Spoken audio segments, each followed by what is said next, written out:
I can't think of a witty joke at the beginning of this show, but more MCC crumbs?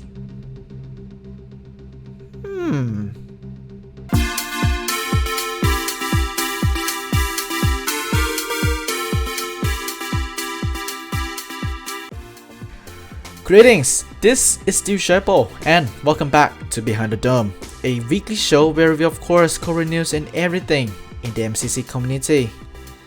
Yeah, weekly, not daily, not hourly like the Twitter, of course. So, tonight we are going to take a look at how one of the greatest game mode is come to be like this now, as well as the other viewer team in MCC 10. But before that, last Saturday there was a CPK stream on the practice server. Maybe he is streaming to get some good old MCC crumbs out for content, but who knows really. Here's a quick recap of that stream and what you need to know in regards to, well, the event of course.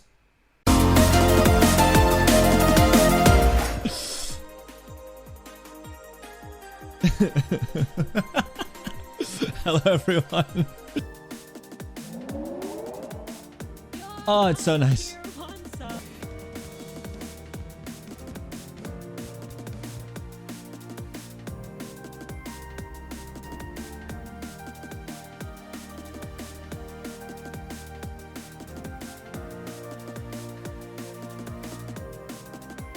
Come on. Hello, new stuff's been made. This is the new for almost every game now. Oh, trying to get ahead of it so we have something new every event. You might not have noticed we had a major game update in a while. That's largely because we were super busy end of last year. It won't be a season change and I'm against putting a lot of new stuff in the next event. Instead, we're preparing to have content for multiple events in a row. I can't read that message. We've played early version of the new content with some of our testers and there's some very interesting things. Can't see what it is, but it's cool. Big hints that we're getting a new game in the next event, right? I'm not being stupid here. I know how much Danny likes to push for it. First we're not planning, so we suddenly decided to do an MC hours immediately. Oh, Island. What is that and when is it released?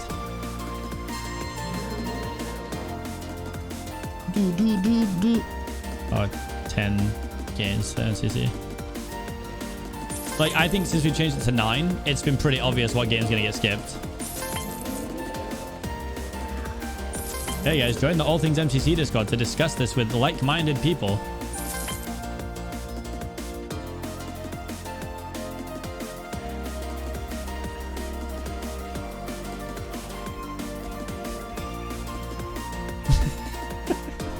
I expanded my All Things MCC team because of MCC Rising. I met Owen, and I get on really well with Owen. And now Owen was my friend first, and now works with me. So it's pretty sick. Like that, Bob. You gotta go with the flow. Make it. Have you never heard of this before? This is like the OG MCC, mate. Game show. Welcome everybody back to the Decision Dome. Oh my god! We're joined by our two teams, Ungentleman and Eva Crew. They had a Decision Dome? What? It's quickfire. Let's do this quick, Bobby. The aim of this game is to shoot down all the targets as fast as you can. In 10 seconds, it's like to a shoot mix as many of targets as they can. Shoot the targets, grid runners, and death run. Will have to run the course. Oh my god! Oh, it's a double up on chat as well. He's got to deal with it. Alright, so first of all, I've already come in clutch. I'm already carrying, alright guys, don't worry. This strat was something. So for those of you who don't know, the strat was supposed to be, and this is what Dream had like crafted in his head. From the original starting chest, you would get ender pearls and lava. And then we were going to, Dream did a bunch of tests, and if you poured lava on someone, even with iron armor, they would usually burn pretty much all the way out, right? Because if you get one kill and die, then you're worth as much as you are if you basically finish the round without kills. So we thought, get a pearl, send them to the other island, pour the lava down, and just start swinging wildly at whoever you can hit. They took lava off us, so for some reason we still sent Bad to do it. It just didn't go well. Mad. That they're waiting for us now. next time we log in. The height teams all depends on what Scott thinks would be height. Yeah, for sure, for sure. Now, this is general practice for... We had a sub-goal to do an MCC stream. And here we are. There's a bunch of people. People like Astelic and stuff, too. MCC updates finally tweeted. Yeah, they felt the pressure from me. Guys, thank you so much for sitting and hanging out. I appreciate it. I mean, he's the MCC guy with all the information, right? Also in other news, with the success of MCC Pride 2021, Noxcrew is set at number 9 for the top fundraisers last year. Kudos to everyone involved in the event, and thank you so much for donating to the event that time. And also, Emmerdale, one of the Noxcrew members, got a baby! Pac-Man. Well then, moving swiftly along. In MCC 5, we saw an introduction of one of the biggest games in the event, and still is today, one of the games that has to be played in every single event, due to its uniqueness and of course, opportunities for clips. MCC highlights. So, here's the first part of the coverage of SANDSOFTIME. I'm almost here. I have it. Drop it, just drop it all, drop it. I'm on my way, I'm going. Go. Just spam click. I'm not the right way. No! I was on it! I placed it! Oh my god, you are kidding me! In MC Championship 5, a brand new game that would revolutionize the event forever was born. The game is a classic from the Noxcrew game show back in the day, and is one of the most unique games ever created in Minecraft. The game is called SANDSOFTIME. Welcome to SANDSOFTIME. Why have you got to pause it like that, Bobby? Dramatic effect, Johnny. Back in the Noxcrew game show in episode 3 of the pilot season, we saw the debut of SANDSOFTIME, a very high-stake game where the goal is to collect as many diamonds as you can from chests scattered around the temple. With traps, monsters, and obstacles, this game can be a very challenging one indeed. But that's not one thing that the players have to care about. At the center of the room, there is a sand timer, in which players must collect sand to top up the timer up to about 80 seconds. I don't know the exact amount really, it's just redstone, yeah. When the timer runs out, the exit closes and the players stuck inside will lose all of their diamonds collected, encouraging more communication throughout the team. Now, the thing that is also heartbreaking for some teams is that once you die, you are out of the game, causing the other players in your team to go and collect the diamonds that you may have dropped. In the pilot season, there were some struggles at coordination and communication for some of the players, with Topmass burning to death. Left the timer unattended. Someone close to the timer. Oh, Topmass! Oh, He's taken that room. He's fallen backwards into the fire. What's gonna happen? Burning, John. He's burning up. He's burning up. I'm okay. Topmass, he's seen the one. No! I died. I'm dead. Topmass bites the dust. And the Minecraft pimps being locked in after greeting and leaving the sand timer for way too long. The fire team, however, succeeded with just only one player banking all the diamonds since, you know, the pimps lad were all locked in, which is 0 diamonds for them. So yeah, it's just, they need at least one, yes. As with other game show games in the season, SANDSOFTIME would not appear again. Well, the YouTube series, of course, not counting the Insomnia and Live one. That's the other thing. Until the official season 1, where the maximum time is increased to 100 seconds, and of course powered by Minecraft command blocks. Wait, is that City Skylines Let's Play person conflict nerd? Oh my god, I was. The map stays similar to the original one, but the music changed drastically.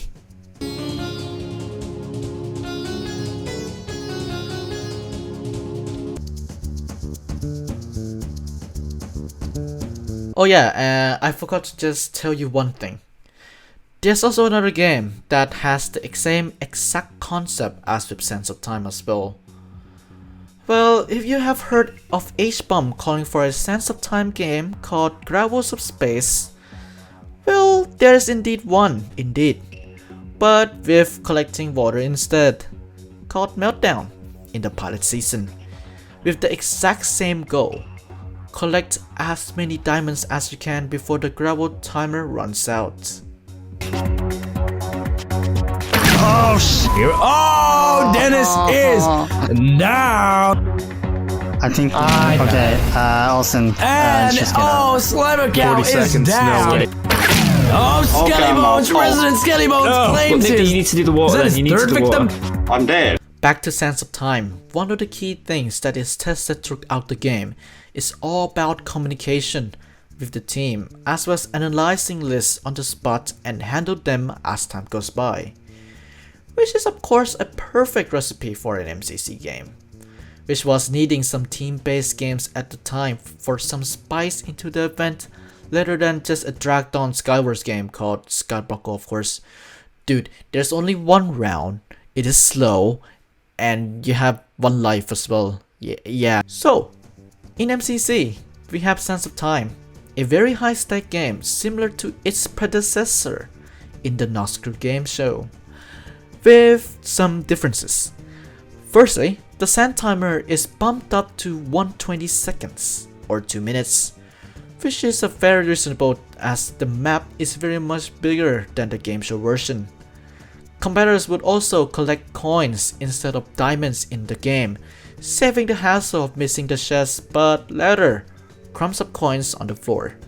Also, vaults are introduced, giving the players a significant amount of coins, as well as a way to revive a player, by of course sacrificing 1 sand or 10 seconds.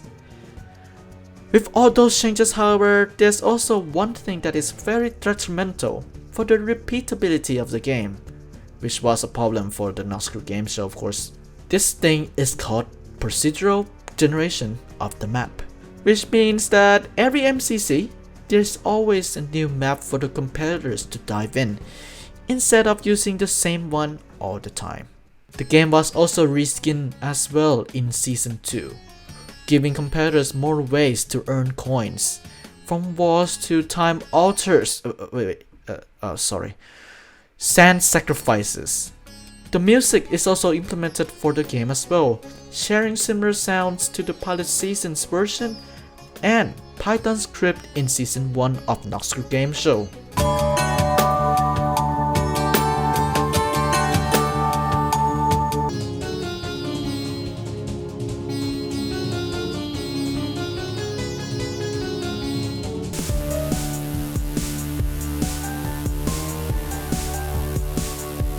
Throughout the events, there have been several moments and plays that happen, from MCC 7's great performance.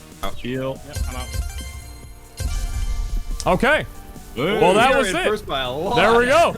We were the last ones winning. Let's go. Like I'm gonna use the restroom remote. Dream's Iron Doors incident. I found a parkour above lava. How do I get out? SANDSOFTIME has become a solid game for risk-taking and teamwork.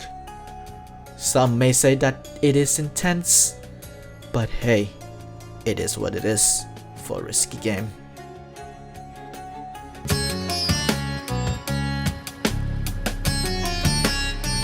It is indeed evolved to what it is now, from the game show all the way to MCC, a full-born event.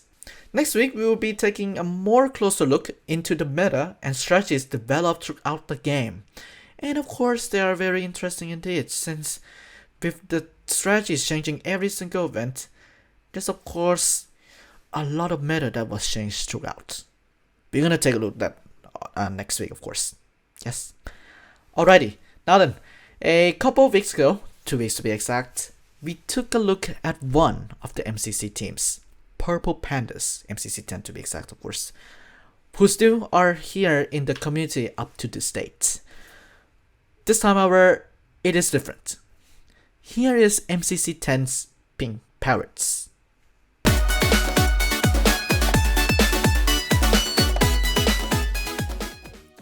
We hate everything. Why is Technoblade standing still? I killed Technoblade! I killed Technoblade! Back in MC Championship 10, 2 viewer teams were introduced to play in the event with the main roster: Purple Pandas and Pink Parrots. Well, one of those teams, Pink Parrots, is one of the most iconic teams yet when it comes to the viewer teams. Yeah. With their parody of the Blunt Boys. We're just gamers doing what gamers do. We're gonna get into Minecraft too. The line of course became a meme for this team and featured as one of the death messages in MCC ever since. Like, dude, come on. We're just gamers doing what gamers do. Yeah. Well, for those who are not familiar with Pink Parrots yet, Pink Parrots consists of friends and Splatoon fans, Roguski, Perbites, Asnasim or Adam, and Icy Bunny or K. Although they are here to enjoy the event, and of course Roguski accomplishing her dream of meeting Jadong Maroon, you may wonder, where are they now? Well, for this team, unfortunately, there's nothing much that happened after the event for them. Starting off, they went back to their Splatoon roots, with them of course wishing that their Splatoon 3, which it is happening, and will be released this year. Ooh. For Roguski or Alexandre or me, yeah, she has so many names. She went back to her TikToks with her cosplays from of course Splatoon as well as many more. Yeah, she do be posting a lot of TikToks indeed, and they do be grand indeed with her cosplay and everything. The rest of the team, however, are pretty inactive in the social media space. Perbites, now known as Drift, continue to draw arts for a bit, inspired by Splatoon and of course many more. Asnasim is of course pretty active on Twitter in the MCYT community, as well as many more, occasionally retweeting stuff that he likes, including some MCC fan arts as well as many more skins. And Icy Bunny, well, she also cried because of the announcement of Splatoon 3. I don't know, but I think she's pretty hyped about the game coming out later this year. Yes. Overall, after the event, there was not too much that happened for Pink Parrots in this current date and time.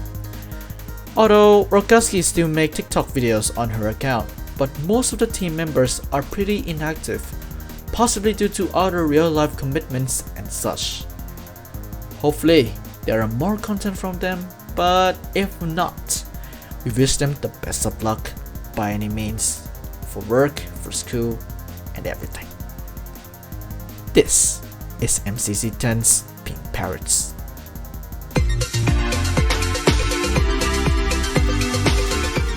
They of course do be Splatooning indeed.